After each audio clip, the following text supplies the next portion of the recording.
Welcome guys, जेक loan job channel में आपका बहुत बहुत स्वागत है। ये हमारा पार्ट फर्स्ट अगर आपने नहीं देखा है तो डिस्क्रिप्शन लिंक दिया हुआ है, वहाँ से आप देख सकते हो। ठीक है, प्रैक्टिस क्वेश्चन करने जा रहे थे अपन, और पार्ट फर्स्ट हमने कर चुके थे, और इसमें नर्सिंग पैरामेडिकल फार्मेसी का जो प्री एग्जाम है उसके लिए बहुत ही इंपॉर्टेंट है।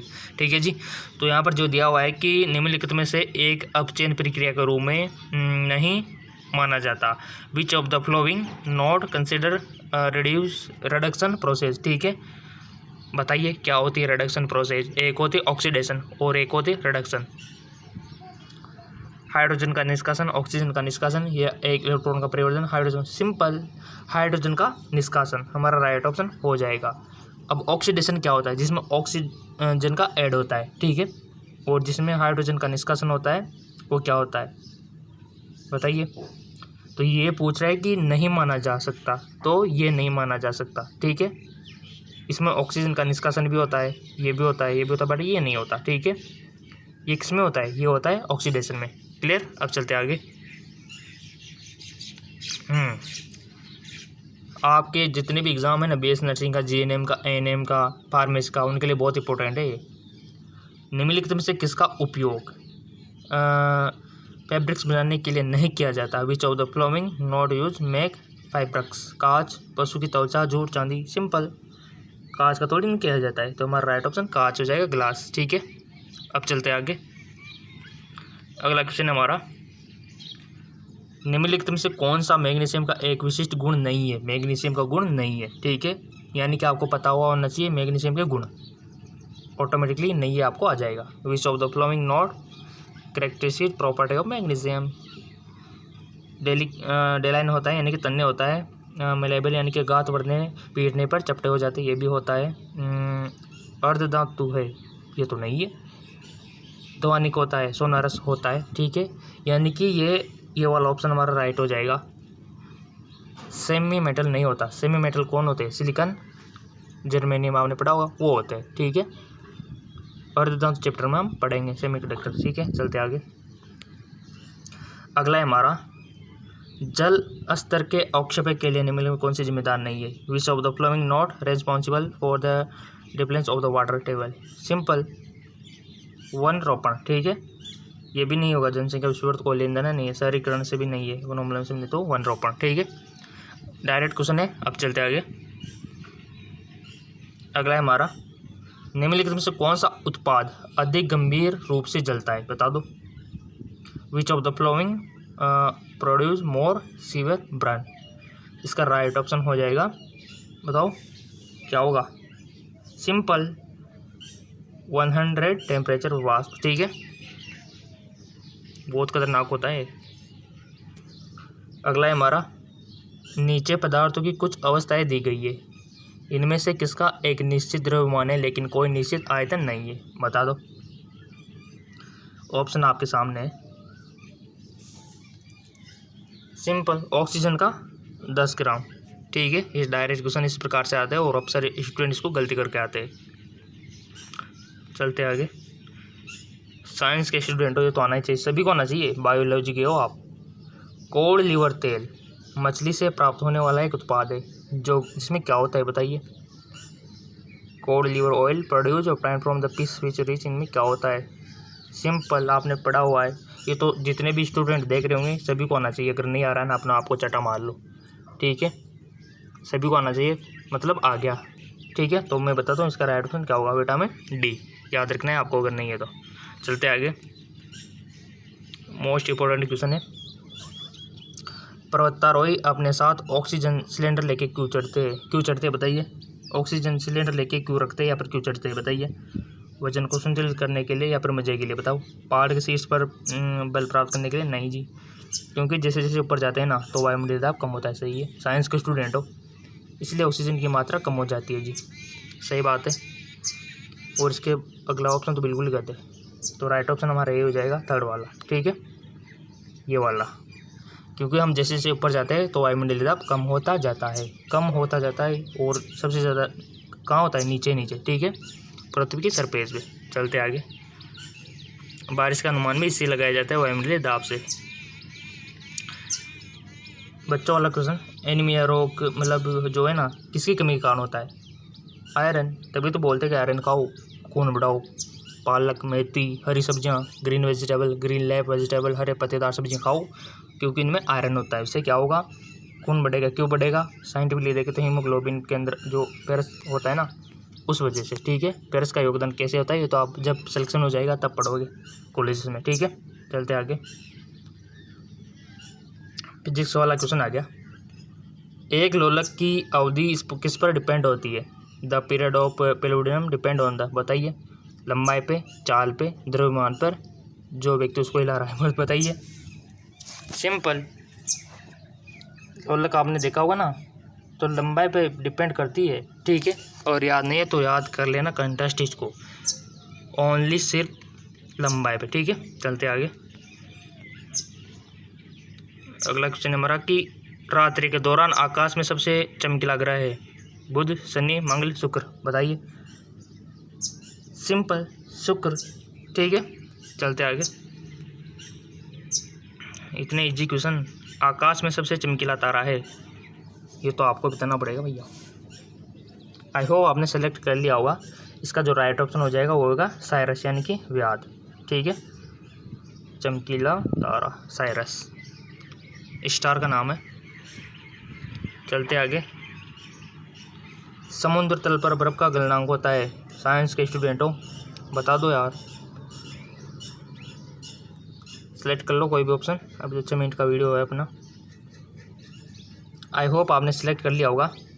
इसका जो राइट ऑप्शन होगा ना वो होगा 0 डिग्री सेंटीग्रेड। ठीक है, अब चलते आगे।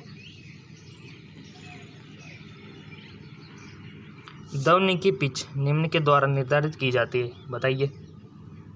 किसके द्वारा निर्धारित की जाती है? ऑप्शन डी है कंपन की आवृत्ति। ठीक है, the pitch of the sound determine, तो ये किसके द्वारा? फ्रिक्वेंसी ऑफ वाइब्रेशन, यानी कि हमारा राइट ऑप्शन ये हो जाएगा। चलते आगे। मानव के शरीर का सामान्य तापक्रम होता है, बता दो। सिंपल, अब आप मेडिकल के स्टूडेंट होने जा रहे हो, आपको पता हुआ होना चाहिए। डिग्री सेंटीग्रेड में भी होना चाहिए और फ़ारेनहाइट में भी होना चाहिए, दोनों में आपको नॉर्मल टेम्परेचर पता हुआ होना चाहिए हमारी बॉडी का। तो बताइए डिग्री सेंटीग्रेड में क्या होगा? 4 ऑप्शन आपके सामने दिए हुए हैं, सो इसका राइट ऑप्शन हो जाएगा 37 डिग्री सेंटीग्रेड। अब आपसे पूछ लिया जाए कि फ़ारेनहाइट में क्या होगा, फिर जिसको फ़ारेनहाइट में डिग्री सेंटीग्रेड को फ़ारेनहाइट में बदलना आता होगा तो उसको तो पता भी नहीं होगा ना, फिर भी वो कर लेगा। बट जिसको कंटेस्ट याद है 30 डिग्री, तो वो क्या करेगा, लिख देगा। तो बताइए 98.8 ऐसा कुछ होता है फ़ारेनहाइट। ठीक है जी, और डिग्री सेंटीग्रेड बात करें तो ये दिया हुआ है यहाँ पर। ठीक है, याद रह जाएगा, सिंपल है। और ये रहता है हमारी बॉडी का, कभी भी बदलता नहीं है। अगर हम गर्मियों में जाते हैं तो पसीने के थ्रू मेंटेन करने की कोशिश करते हैं बॉडी की 37 ही रहे। ठीक है, अगर ज़्यादा सर्दी में जाते हैं तो कंपी होती है।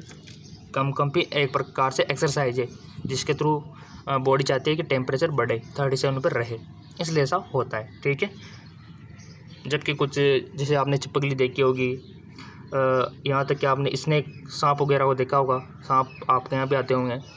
ये क्यों आते हैं? इनका टेम्परेचर मेंटेन नहीं रहता, यानी कि एक जैसा नहीं रहता। जैसे कि वातावरण गर्मी है तो इनका शरीर जो है वैसा हो जाता है, जैसे कि बाहर का टेम्परेचर 50 है तो इनका जो टेम्परेचर वही 50 हो जाता है। तो ऐसे में प्लान करते हैं ठंडी जगहों पर। ठीक है, ठंडी जगहों पर आते हैं, तभी तो गर्मियों में देखा होगा कि जहाँ पर पानी होता है वहाँ पर ज़्यादा स्नेक पाए जाते हैं ना। छिपकली वगैरह ये सर्दियों में नहीं आती, देखा होगा आपने। छिपकलियाँ गर्मियों में आती है, मक्खियाँ वगैरह, क्योंकि इनका टेम्परेचर क्या है, मेंटेन नहीं है, सर्दियों में छिप जाते हैं। अगर बाहर निकलेंगे तो मरेंगे, क्योंकि टेम्परेचर कितना होता है सर्दियों में, 4 डिग्री 3 डिग्री है ना, कभी कभी तो 0 डिग्री ऐसा हो जाता है बहुत सी जगह पर।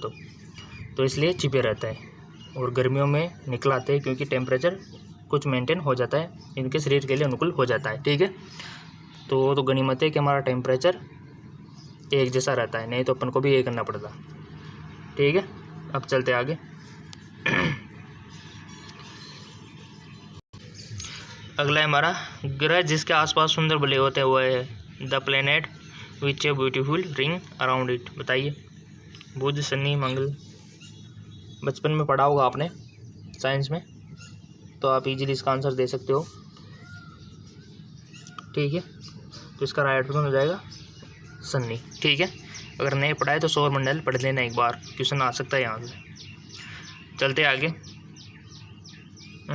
हाँ, वह प्रक्रिया जिसके द्वारा आगे के विकास के लिए जो भ्रूण होता है गर्भाशय की दीवार में स्वतः अंतःस्थापित किया जाता है। The process by which embryo gets implanted into the wall of the uterus for further development. बताइए, इम्प्लांटेशन, फर्टिलाइजेशन, एम्ब्रियोजेनेसिस या फिर जेस्टेशन। Simple implantation. ठीक है, ये हमारा राइट ऑप्शन हो जाएगा। अगला क्वेश्चन है हमारा, प्रेशर कुकर के हत्थे जो है ना बेकेलाइट से बने होते हैं, क्योंकि इससे यह इस तरह के होते हैं, सस्ते होते हैं, उष्मा के कुचालक होते हैं, बंगूर होते हैं। उष्मा का कुचालक यहाँ पर दिया हुआ है, उष्मा ये बेड़े होते हैं, गुड़ होते हैं, यानी कि ये उष्मा के बुरे कुचालक होते हैं या फिर अच्छे कुचालक। ये दोनों में दिमाग लगाना, ये तो आएंगे भी नहीं। ठीक है, यहाँ पर हिंदी में इनका जो है कुचालक और यहाँ पर सुचालक, कंफ्यूज मत होना।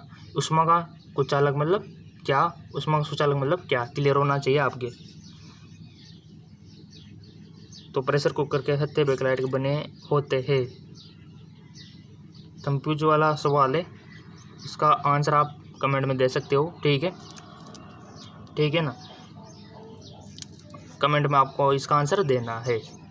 वैसे इसका आंसर भी मैं बता देता हूँ। आंसर इसका होना चाहिए कि उष्मा के कुचालक होते हैं, ये वाला आंसर होना चाहिए। ठीक है, बट यहाँ पर दिया हुआ ना, हाँ सही है, उष्मा के कुचालक ही होते हैं। ठीक है, क्योंकि तभी तो आपने देखा होगा, अगर ये उष्मा के सुचालक होते तो फिर कैसे पकड़ते आप। उष्मा के सुचालक मतलब ट्रांसमिट होती फिर तो ऐसे उष्मा, और आप उसको पकड़ नहीं सकते, वो गर्म हो जाता। बट ये हत्था जो है ना वो गर्म नहीं होता, क्योंकि उष्मा का कुचालक है। ठीक, क्लियर है, यहाँ पर कोई दिक्कत वाली बात नहीं है। जल में कैलिफोर्निया हो जीवाणु की उपस्थिति इंगित करती है। ये तो बहुत इंटेलिजेंट सवाल है। जल में कैलिफोर्निया है तो इसका मतलब क्या है, इसका क्वेश्चन अक्सर पूछ लिया जाता है।